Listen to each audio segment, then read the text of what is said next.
Primo, no vídeo de hoje a gente vai falar sobre 10 dicas infalíveis para você melhorar na gestão do seu negócio. Então vem comigo e acompanha o vídeo até o final.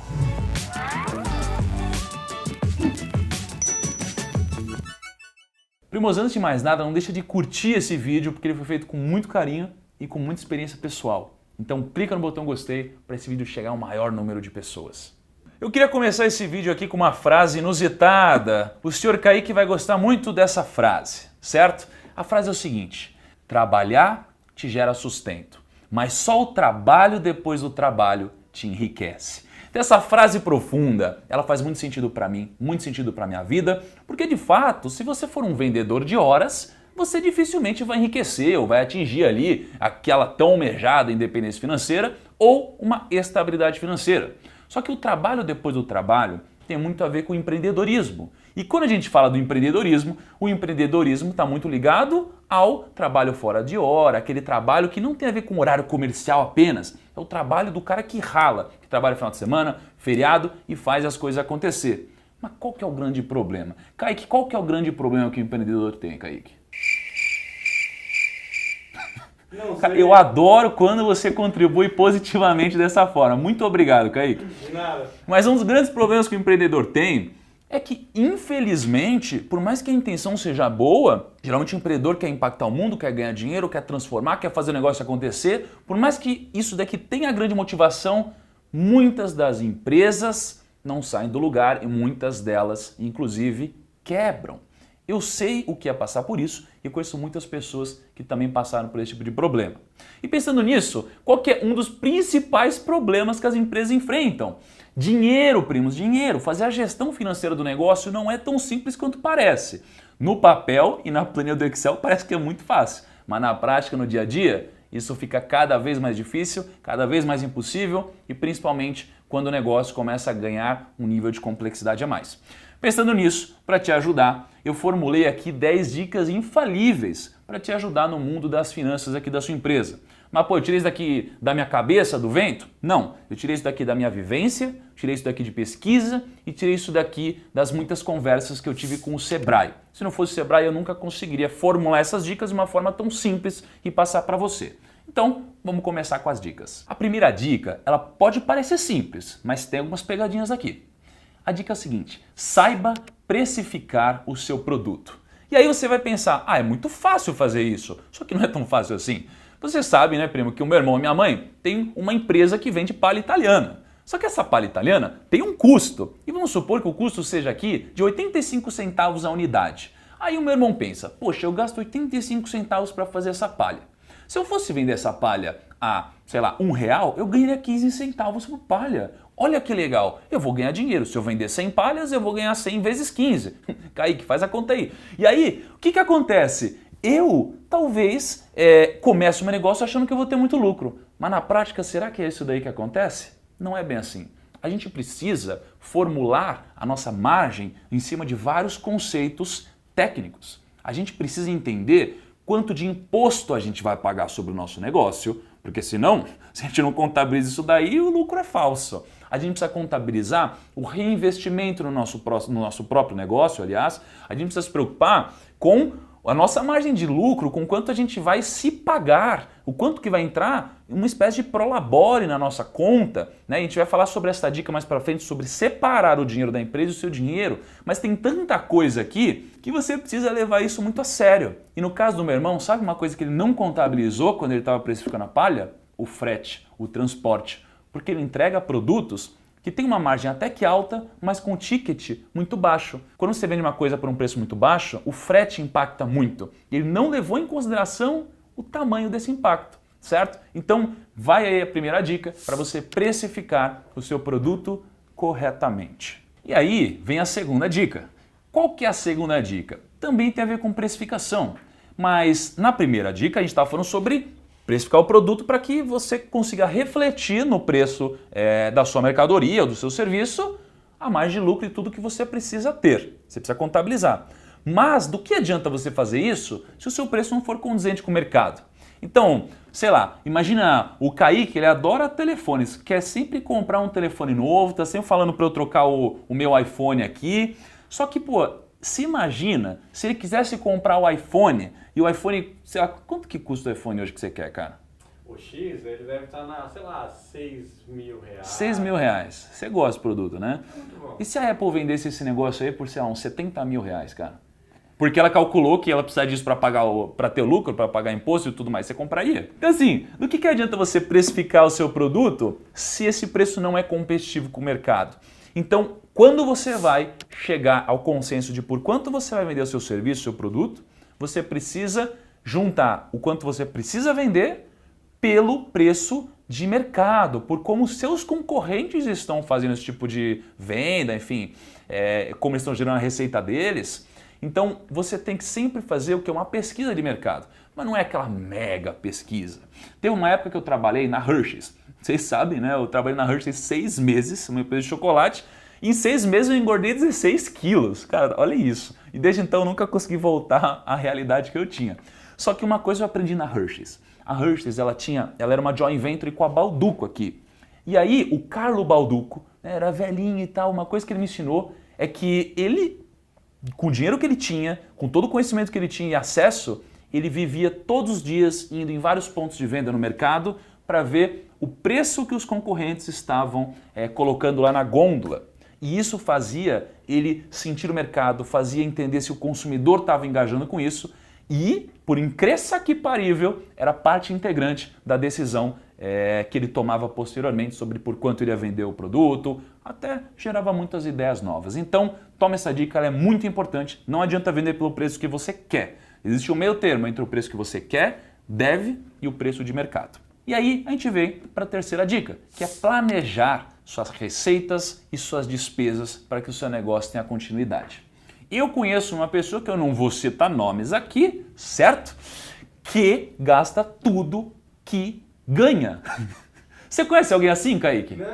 Não conhece? Não? Ah, tá. Não, então tudo bem. Mas caso você conhecesse, né, Kaique, você acha que seria um bom negócio gastar tudo que ganha? Por experiência própria, não. Ah, entendi, legal.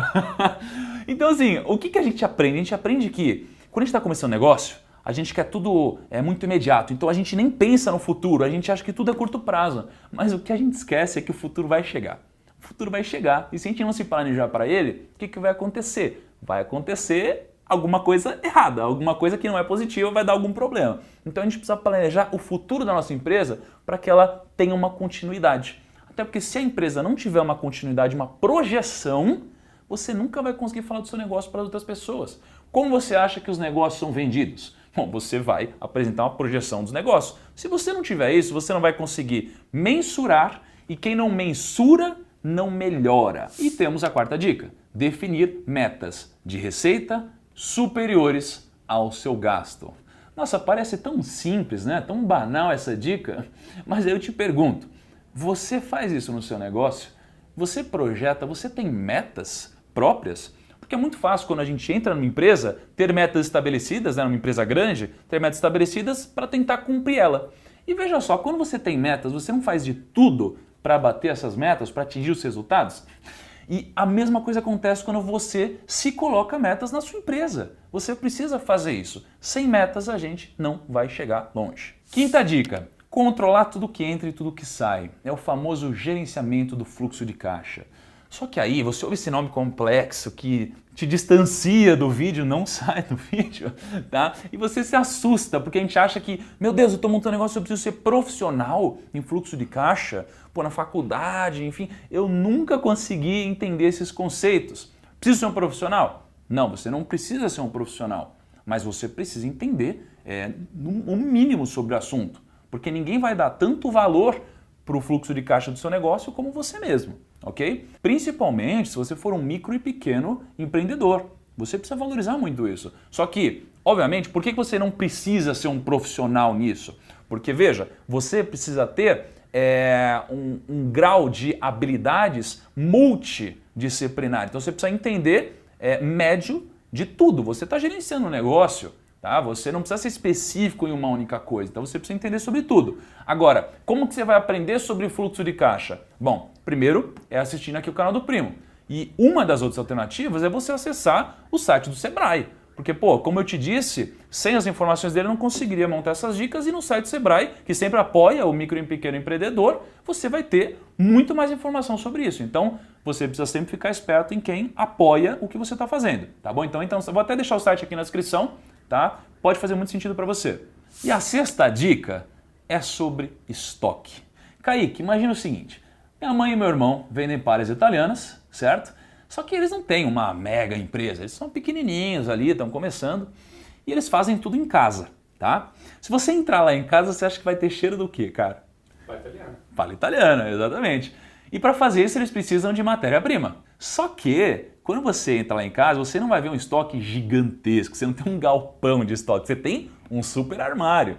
E a gestão de estoque é muito importante para o seu sucesso, principalmente quando o negócio está começando. Porque veja só, o negócio está começando, a gente sabe que se a gente comprar em larga escala, a gente vai ter benefícios competitivos, vai pagar menos pelos produtos, mas quando a gente está começando, a gente não tem um fluxo de caixa que permite que a gente gaste muito dinheiro, depois fature e tudo mais, é tudo muito contadinho. Então, uma dica de ouro aqui é não montar um estoque gigantesco no começo, e sim montar um estoque enxuto, em que você sempre tenha um excedente do que você produz, mas também não tanto assim. Obviamente estamos falando aqui de produtos, tá? Não para quem vende serviço, que é o estoque que está na sua mente, né? E a dica 7 tem a ver com controle de receitas e despesas. Eu tenho um amigo que chama João, já gravamos juntos aqui no canal, inclusive, ele tem uma loja de roupa, vende tênis, vende tudo. Só que muitas vezes ele não vende para o consumidor final, ele vende para uma outra loja de roupa, tá? Então imagina, ele vai, gasta um dinheiro para poder ter um estoque de produtos dele. Então ele já pagou, ok? O fluxo de caixa dele está negativo aqui. E aí ele vende para uma loja. E muitas vezes essa loja só paga ele depois de vender para o cliente, que às vezes só vai vender daqui a 30, 60, 90 dias. Então você entende que existe um descasamento gigante entre quando o dinheiro sai e quando o dinheiro entra?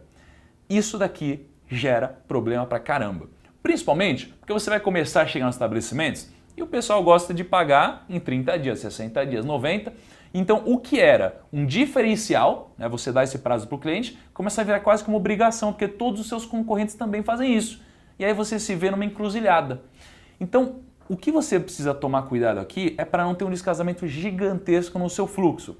Pode parecer difícil, e realmente é difícil, eu já vivi isso na pele, mas se você conseguir casar o seu fluxo de caixa na maioria das vezes, você vai minimizar o seu problema. A oitava dica é uma dica que me afligiu por muito tempo, fez a minha família quebrar por muitos anos e fez muitas pessoas que eu conheço se darem muito mal.